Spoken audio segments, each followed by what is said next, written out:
Merhaba arkadaşlar, kanalıma hoş geldiniz. Yepyeni bir videoyla karşınızdayım. Arkadaşlar, bugünkü videomuzda Türkiye'nin güzel oyuncusu Ebru Şahin Beşiciğdi Osman'dan yepyeni paylaşım geldi. Muhteşem çiftimizin arkadaşlarıyla birlikte tatilden olan yeni görüntülerini sizler için YouTube kanalımda video halinde sunuyorum. Umarım beğenirsiniz.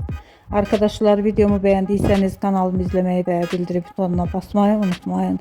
Şimdilik benden bu kadar olsun. Yeni videomuzda görüşmek üzere. Hoşça kalın.